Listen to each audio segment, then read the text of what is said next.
Weep grana weep niddy bong, and welcome back to my channel, and today we'll be checking out Keith's monkey. Also, a zombified cliff jumper is on its way to you and I.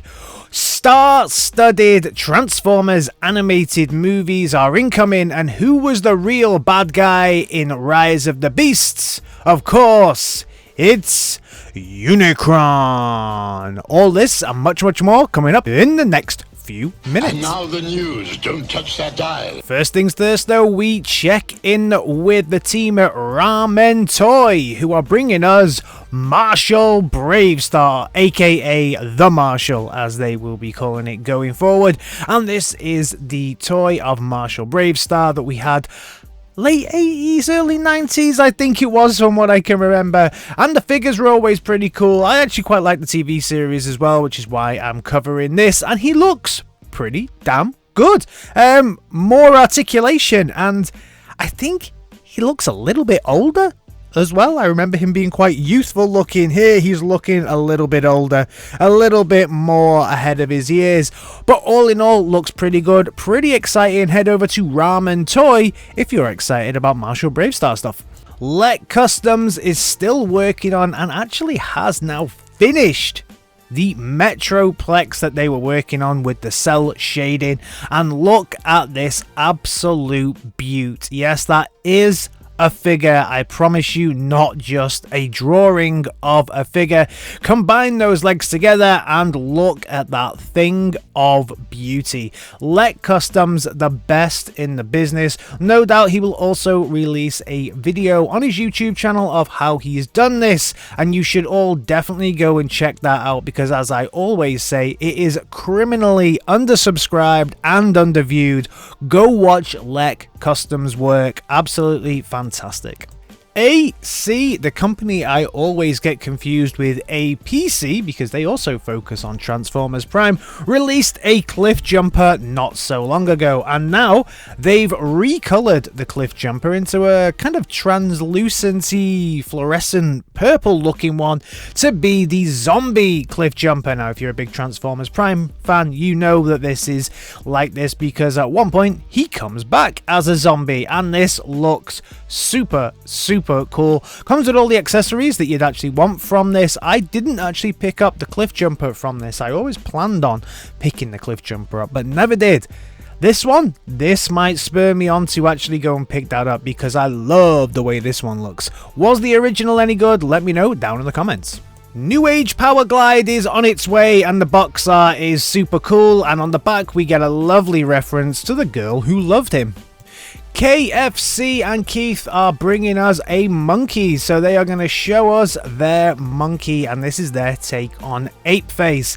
I have to say, for this Apeface, I do really like both alt modes here, but the main bot mode I do think suffers from, as most versions of Apeface do, a Lara kibble.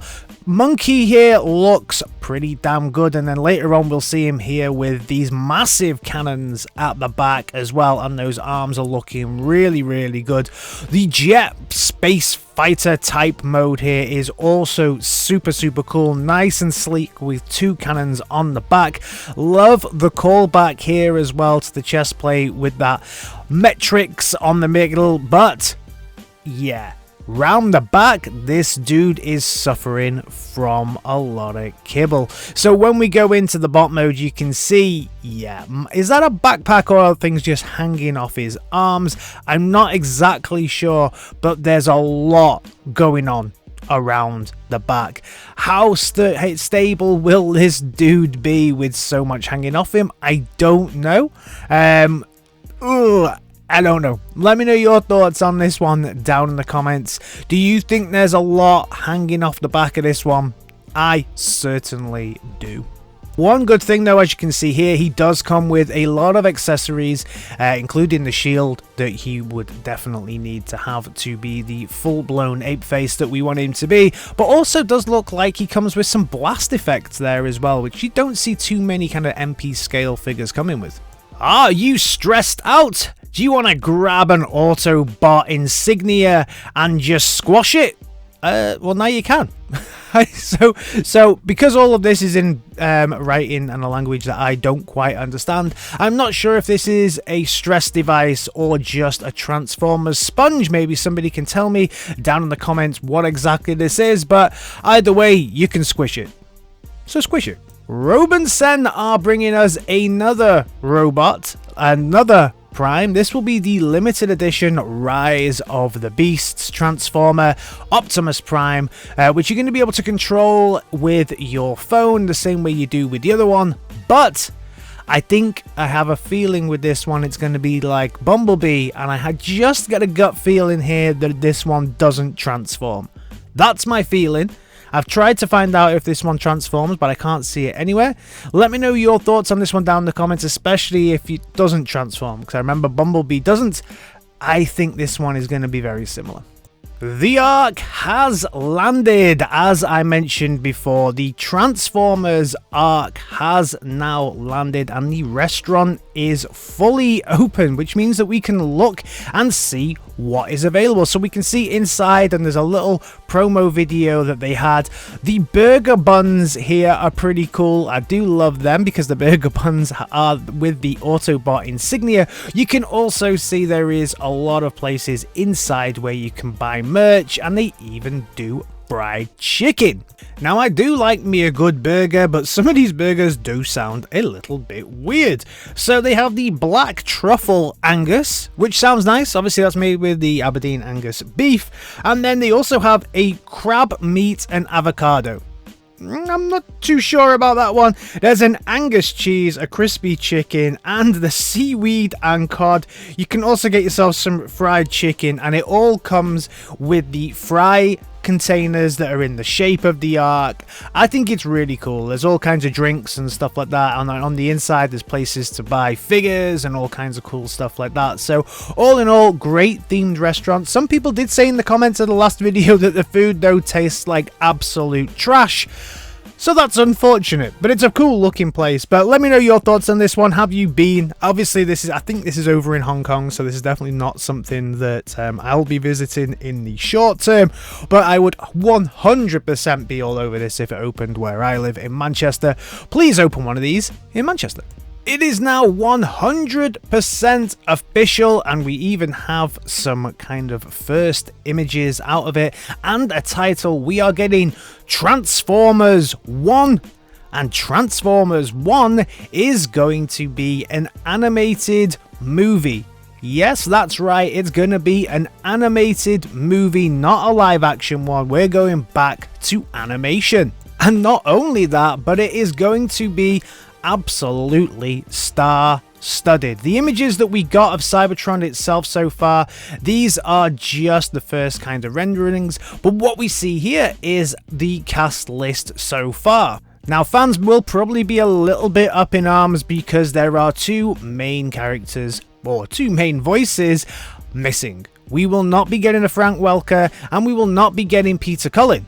In place, we will be getting Chris Helms, who of course everybody knows as Thor from the Avengers, and then we also have Brian Tyree Henry, who has been in such things as Spider-Man, Enter the Spider-Verse, and Across the Spider-Verse, also Child's Play, the Joker, and things like this.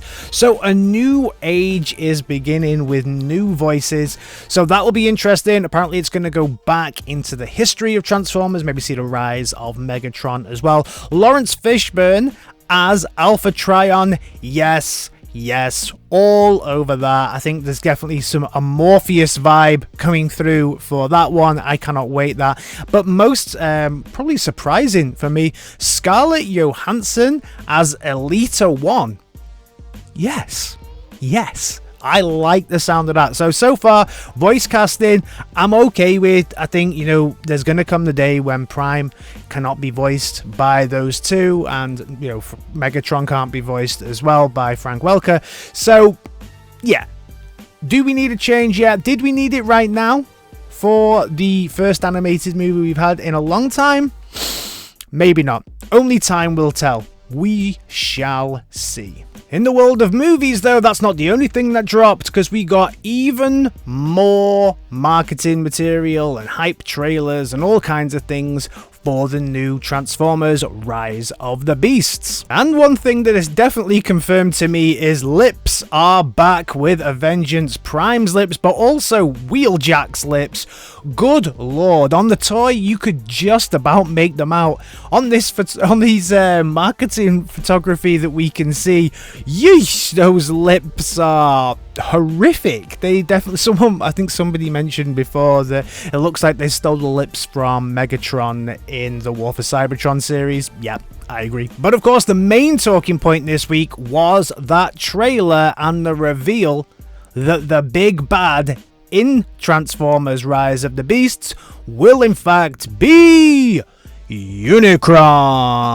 Yep, Unicron is the big bad in this. And we'll come to it in a second about my thoughts on that. My thoughts on the trailer overall were it looked good. It looked like a very, very interesting trailer.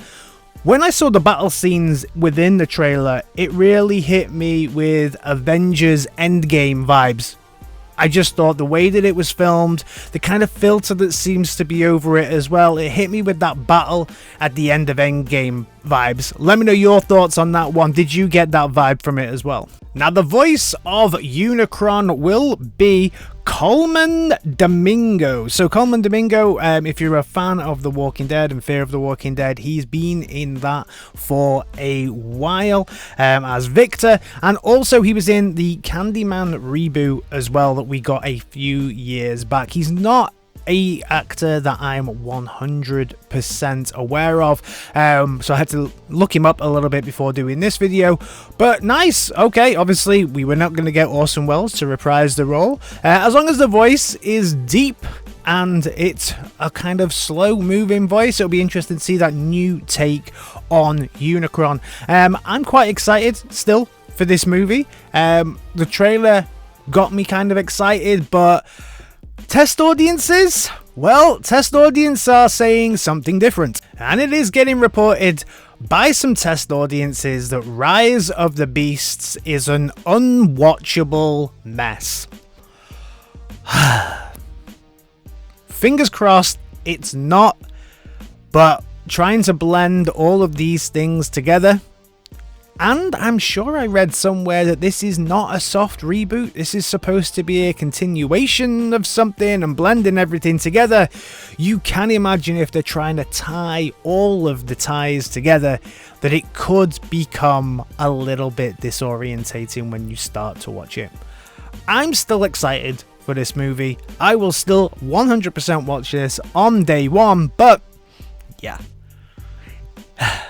It's disappointing when you start to see things like this, especially when you're thinking about all the elements that are trying to make this movie good, like having Unicron, having even the Beasts in it, Optimus Primal, for me, looking like the best Optimus Primal we've ever seen.